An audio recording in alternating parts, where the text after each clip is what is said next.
바삭바삭한 크래커스북.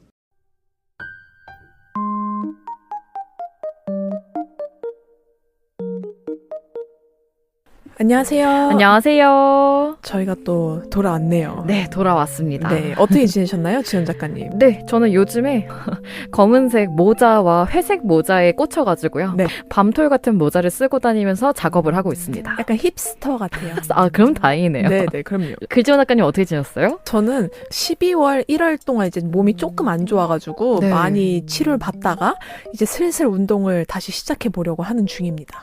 너무 무리하지 마시고 네. 항상. 다들 앉을 때 절대 다리 꼬지 마시고 지금 꼬았었는데 네, 풀게요. 골반 뒤틀어집니다. 이번 주제는 요즘 시국에 맞는 주제이죠. 지연 작가님이 한번 읽어주실까요? 네, 110화 코로나를 즐기지 않는 방법 코시국 2년차입니다. 네, 벌써 2년 차예요. 그러니까요. 근데 그동안 우리가 혹시 뭐 어떻게 변해왔나 이야기 나눠볼 시간을 가져봤으면 좋겠는데 혹시 지연 작가님은 예전이랑 지금이랑 좀 달라진 점이 있으신가요? 저는 오프라인으로 하던 수업들이 모두 온라인으로 바뀌면서 집에 머무는 시간이 정말 많아졌어요. 그러다 보니까 평소 같으면은 그냥 공기를 맡으러 산책이라도 갈 텐데 오히려 집에 누워서 시각적인 요소를 정말 많이 보게 된 게 저는 중독이라고 생각을 해요. 네네. 정말 눈이 아프고 피곤해서 이제 그만 봐야 되지만 손에서 놓지 못하고 눈을 감지 못하는 볼 게 너무 많잖아요. 너무 많죠. 예시만 들어도 유튜브, 티빙, 넷플릭스, 왓챠도 있고요. 왓챠도 있고요. 그 외에 옛날 영화들도 있고요. 그렇죠. 디즈니. 그러니까 그걸 보다 보면은 많이 봐야겠다는 생각이 또 들잖아요. 맞아요. 그래서 욕심이 생기다 보니까 어느새 2시 막 이렇게 되어 있습니다. 작가님은 어떠세요? 저도 변한 게 몇 개 있는데 일단 첫 번째는 코인 노래방을 못 간다는 거. 안 간 지 지금 정말 오래됐고 네. 한번 가보긴 했어요. 친구랑 이제 가보자 했는데 마스크 쓰고 부르니까 숨이 막혀서 못 부르겠더라고. 맞아요. 네, 그래서 그런 것도 좀 변했고 그리고 두 번째로는 이제 면허를 땄어요.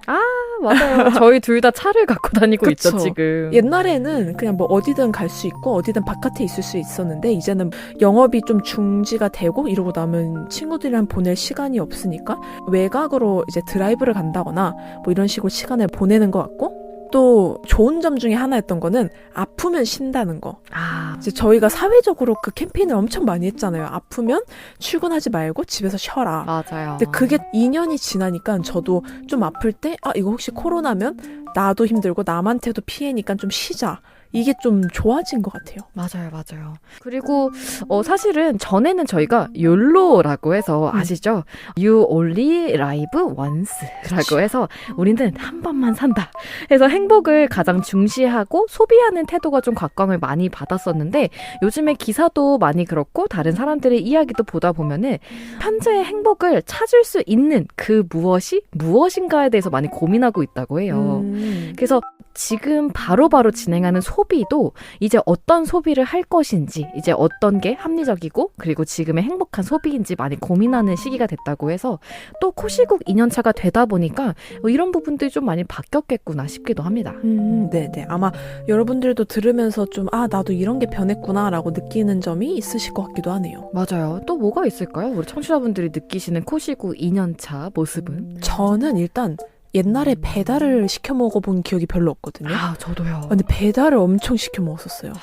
근데 또 지금 돼서는 이게 배달이 너무 익숙한 일이 되다 보니까 요즘에 배달비가 많이 올랐잖아요. 맞아요. 근데 이게 가맹주나 라이더의 문제라기보다는 어떤 그런 플랫폼의 문제로 많이 화두가 되는 것 같아서 네. 저는 그거를 안 이후로는 내가 이 돈 주고 이걸 사 먹는 게 맞나라는 생각이 들면서 점점 또 안 사 먹게 되더라고요. 맞아요. 그리고 그냥 너무 활동량이 없으니까 그냥 겸사겸사 사오자 라고 그냥 파리바게트에서 사오거나 아니면 주문해놓고 찾으러 가고 요즘에는 오히려 또 배달량이 그래서 좀 줄어든 것 같기도 해요. 오히려 그럴 네. 수도 있습니다.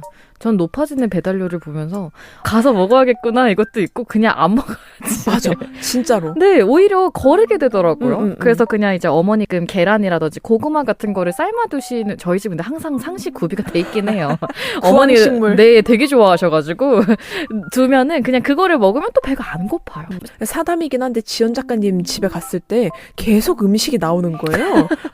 이거 먹을래요? 이거 먹을래요? 그래서 금방 배가 부르더라고요. 손님이 오면 그렇게 뭘 주고 싶어요. 잘 오지도 않을 뿐더러. 그렇죠.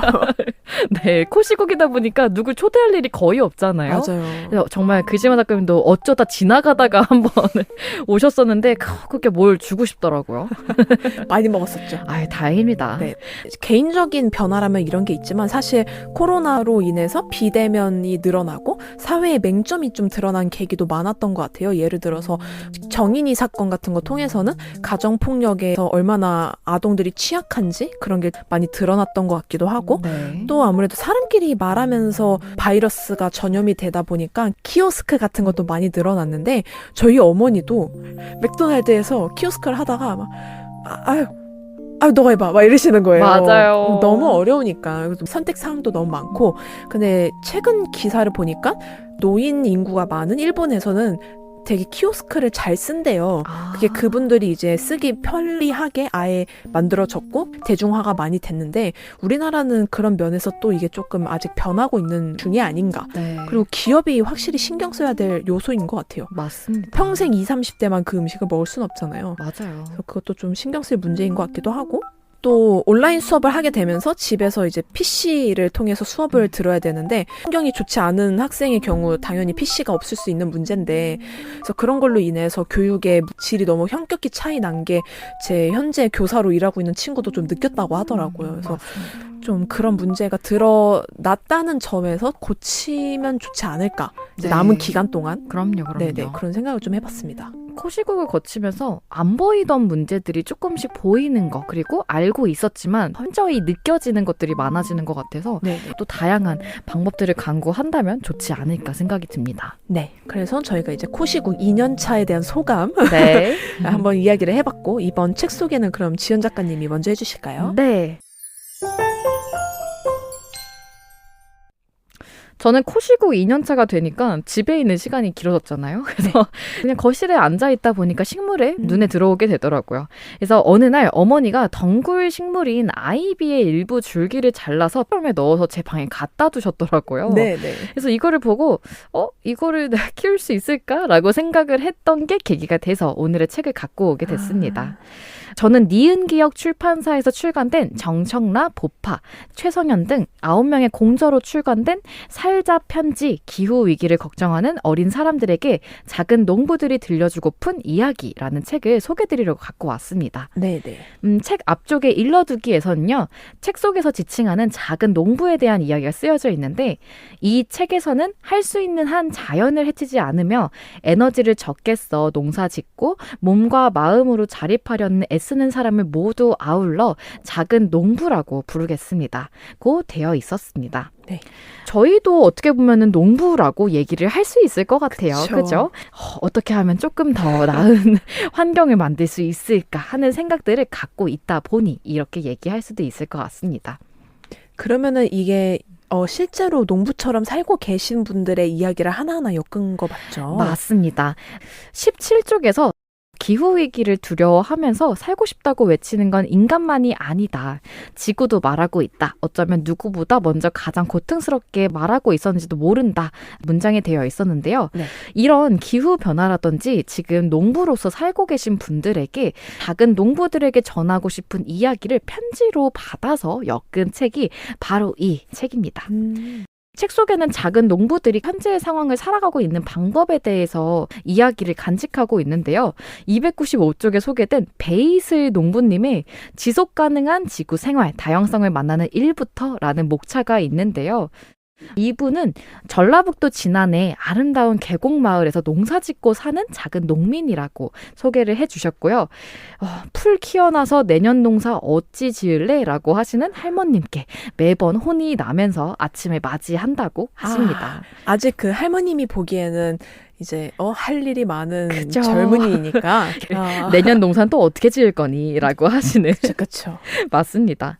할머니 때부터 농사 지어온 작은 농가에 착한 애 옛말인 이든이라는 이름을 붙여서 농약과 화학 비료를 쓰지 않고 20해가 넘도록 먹을거리를 기르고 계시대요. 네네. 네, 그래서 이분이 농대를 나오시기도 했고 농사로서 굉장히 많은 공부를 하신 분이었는데 네. 올해 할머니께서 매번 입버릇처럼 얘기하신 말씀이 미쳤네 때라고 합니다. 왜죠? 가장 따뜻한 겨울, 가장 추운 봄, 그리고 가장 긴 여름 장마에 이어서 가장 짧은 가을을 지나고 있기 때문이라고 하는데요. 80평생 이런 적이 처음이다라는 말을 달고 사신다고 하네요. 농부로서 산다는 건 가장 가까이에서 자연의 변화를 함께하는 일이다라는 문장이 있었는데 올해는 특히나 농부들이 많이 힘든 해였다고 하네요. 네네. 그래서 지난 여름에 너무 많이 내린 폭우 피해로 인해서 밭이 논이 되고 노는 강이 되었다라는 이야기도 정말 많았고요. 작물이 많이 남지 않아서 토마토는 가뭄으로 거의 수확을 하지 못했다고도 얘기를 하네요. 저 봤던 뉴스가 떠오르는데 올해 유독 뭐 배추 농사도 망했었던 것 같고 맞아요. 이런 농작물 관련된 뉴스를 많이 봤던 기억이 나는데 아마 할머님은 그걸 직접 피부로 느끼셨던 게 아닌가 싶네요. 맞아요. 정확합니다. 실제로 저희는 배추값이 비싸졌네? 토마토가 비싸졌네? 라고 네네. 생각을 하지 이게 왜 비싸졌는지에 대해서 잘 모르는 경우가 많잖아요. 그렇죠. 근데 작물을 키워내는 농부들은 그게 훨씬 더 체감이 빠르게 됐다고 생각이 듭니다. 그러다 보니까 어떻게 이 상황을 헤쳐나갈 수 있을 것인지 지혜로운 농사란 무엇인지에 대해서 우리 작은 농부들에게 이야기를 전하고 계신데요. 311쪽에 기후위기를 들여다보면 볼수록 제자리를 찾는 일이 필요한 게 아닐까 생각을 한다.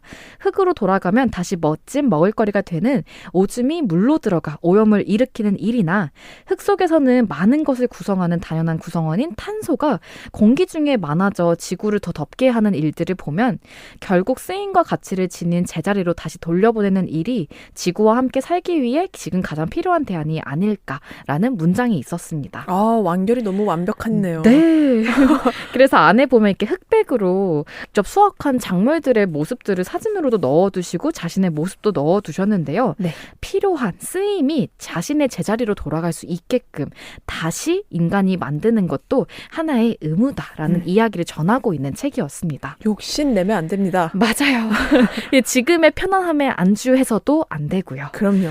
그래서 사실 저희는 항상 생각을 하고 있지만 이렇게 코시국을 2년 차나 지내면서 저는 조금 더 예전보다는 훨씬 더 많이 환경에 관심을 갖게 된 것 같아요. 네네. 그래서 오히려 다회용품이라든지 아니면 일회용품 같은 거에 대한 구분을 확실하게 진행하기도 하면서 이런 거에 있어서 우리가 또 달라질 수도 있겠구나 하는 마음이 들기도 합니다. 네, 되게 뜻깊은 책이네요, 진짜로. 네, 이 책 되게 재밌어요. 네, 재밌어 보여요. 한 번씩 꼭 읽어보셨으면 좋겠습니다. 네. 그럼 다음으로 우리 글지마 작가님 책 소개 들어볼까요? 네, 저는 정기가오리 출판사의 왜 위대한 여성 미술가는 이제껏 없었는가라는 책을 가져왔는데요. 네. 정기가오리 출판사는 많이 유명하죠. 이제 철학과 논문 같은 거를 이제 번역하는 곳으로 되게 유명한 곳인데 제가 이제 구독하던 중에 이제 언젠가 왔던 책으로 이 책을 읽게 되었는데 사실 처음에는 누군가의 논문이라고 했을 때 이거 내가 이해할 수 있을까라는 생각이 좀 들긴 했지만 읽다 보니까 처음 몰입하기만 조금 힘들지 나중에는 이런 현상을 이렇게 해석할 수 있구나 싶어가지고 무척 저는 즐겁게 읽었던 책이고요. 저자로는 이제 린다 노클린이라는 분인데요. 이분은 미술사학자로서 저명하다고 하세요. 그러면서 이제 제목 그대로 왜 이제껏 위대한 여성 미술가는 없었는지를 논리적으로 분석한 책인데요. 이 논문이 1971년도에 발표된 거예요. 네네. 근데 읽다 보면 아이러니하게도 50년 전이잖아요. 근데 50년 전이나 지금이나 문제 상황이나 그것을 아직도 대처하지 못했다는 점이 비슷해서 좀 한편으론 슬픈 이야기였던 것 같고 제가 좀 사회적인 현상을 날카롭게 해석하는 책을 무척 좋아하는 편인데 아마 그런 걸 좋아하시는 분들이라면 그치 내가 느꼈던 감정을 정말 언어로 표현하면 이런 느낌이구나 그런 거를 느껴보실 수도 있을 것 같고 제가 이 책이 아까 말씀드렸다시피 처음에 몰입하기가 조금 힘들었지만 책 분명히 끝까지 재밌을 거야 라고 느꼈던 부분은 현재 사회 제도에 대한 의문을 제기할 필요성이 있다라면서 말을 시작을 해요. 그러면서 이제 존 스튜어트 밀이라는 엄청 유명한 분의 말을 가져오는데 우리는 지금 존재하는 것을 자연적으로 받아들이는 경향이 있는데 이를 의문시해야 한다라고 시작을 하면서 사실 여성 문제라는 게 사회에 존재하는 건 알지만 그거를 뭔가 고친다는 생각보다는 이런 게 존재하지 알고 있어. 약간 이렇게 끝나는 게 자연스러운 현상처럼 받아들여지는 경향이 있는데 네. 이거를 정말 자연시 여기면 안 되고 그 문제를 해석하고 같이 방법을 찾아봐야 돼라는 제스처를 취한다는 면에서 저는 되게 좋았고 또 한 가지 흥미로웠던 사실 중에 하나는 가끔 사람들은 어떤 문제에 대해서 왜곡돼서 받아들인다 하면서 예시로 든 게 흑인 문제였어요. 네. 근데 사실 흑인 문제라는 게 흑인들의 문제가 아니라 흑인들을 대하는 타 인종의 태도가 문제라는 말이잖아요. 네. 그러니까 따지고 보면 이곳에서 말하는 흑인 문제는 사실 백인 문제다. 하지만 그 권력층에 있었던 백인들이 이거를 흑인 문제로 언급을 하면서부터 이게 이제 흑인 문제라고 말이 시작됐다는 거죠. 그래서 이런 것과 같은 문제로 여성 문제라는 것은 이제 남성에 의해서 시작이 된 건데 이런 명칭이 되었다. 이런 거를 좀 짚고 넘어갈 필요가 있다라는 게 제가 한 번도 가져보지 못했던 의문을 던졌다는 면에서 이 책 좀 의미가 있다. 끝까지 읽어볼 필요가 있다라고 많이 느꼈던 것 같고요. 사실 책이 하는 말은 되게 명확해요. 왜 지금까지 여성 미술가는 없었는지에 대해서 사회적으로 분석하는 내용이나 혹은 교육적인 측면에서 이런 제도가 받쳐주는 게 덜했다. 그리고 혹은 남성은 사회적 지도를 얻음으로써 가정을 꾸릴 수 있지만 여성은 내가 사회적 지위를 원할 때 가정을 포기해야 된다. 그런 둘 중에 하나를 포기해야 된다는 그런 성 역할, 희생 문제에 대해서도 짚고 넘어가고 그래서 저는 이 책이 되게 시사하는 바가 크기 때문에 잘 읽었는데 네. 또 생각 들었던 것 중에 하나가 제가 또 SNS에서 어떤 글을 하나 읽었어요. 저는 여성이니까 어쩔 수 없이 이제 여성의 의견에 좀 더 귀를 기울일 수밖에 없게 되는 건 사실인 것 같은데 그 글이 했던 말이 어떤 남자 교수님이 질문을 받았대요. 페미니즘에 대해서 어떻게 생각을 하느냐. 근데 그 교수님이 하신 말이 자신은 통계적인 수치로서 계산을 하는 사람 입장에서 여성이 한국에서 OECD 국가 중에 가장 살기 힘들다는 건 통계적으로 나와 있대요.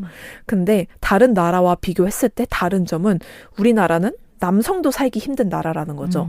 그래서 남성들 입장에서는 여자들이 너넨 기득권층이니까 우리는 소외를 당하고 있다라는 말을 들을 때 나는 기득권층이라고 한 번도 그거를 느끼지 못한 남성 입장에서는 그거를 받아들이기가 힘들 수 있다라는 말씀을 하시더라고요. 네. 그래서 이거를 누군가를 끌어내림으로써 내가 올라가려고 하면은 정말 잘못된 생각이고 다 같이 사회적 제도를 바꿔나가는 쪽으로 생각을 좀 환기했으면 좋겠다라는 글을 읽고 하지만 이게 다 같이 정말 극복할 문제구나. 그런 면에서도 두 가지의 의견을 들어볼 수 있어서 너무 좋았고요. 네, 제가 글지마 작가님이 얘기해 주신 것들을 보면서 책 속을 같이 살펴보고 있는데 작가님이 여기저기 적어두신 정리글들이라고 할까요? 그리고 작가님의 생각들을 보면서 계속해서 책을 읽으면서 질문을 계속 던지고 있는 모습이 너무 좋아가지고 저도 모르게 조심히 듣고 있었습니다. 아니, 책이 축약적으로 던지는 질문이 너무 값지다 보니까 이거를 하나하나 놓치고 싶지 않아서 저도 쫓아가는데 시간이 되게 걸렸던 책이기도 한데 네. 그래서 이 책을 제가 이 시국에 맞춰서 가져온 거는 사실 저희가 지금은 당장 코로나와 직면해 있고 이게 언제 끝나나 빨리 끝났으면 좋겠다라는 생각을 하고 있지만 이 논문을 저희가 50년 전에 쓴 걸 지금 읽는 것처럼 네. 이 상황을 50년 뒤에 바라본다면 과연 우리는 이거를 잘 견뎌낸 편일까? 혹은 더 좋게 견뎌낼 수 있는데 이 정도가 최선이었을까? 생각이 들 수 있다는 면에서 되게 흥미롭다 해서 저는 이 책을 가져와 봤던 것 같습니다. 네. 사실 지금 코시국을 겪으면서 우리가 많은 생각들 그리고 질문들을 스스로에게 던져볼 수 있는 시간이 줄어들고 있잖아요. 오히려 네네. 굉장히 많은 것들을 보고 있지만 그 속에서 나 혼자 생각할 수 있는 시간을 만들어 줄 수 있는 특히 좋은 주제를 갖고 있는 책인 것 같아서 너무 읽어보고 싶은 책 중에 하나가 될 것 같습니다.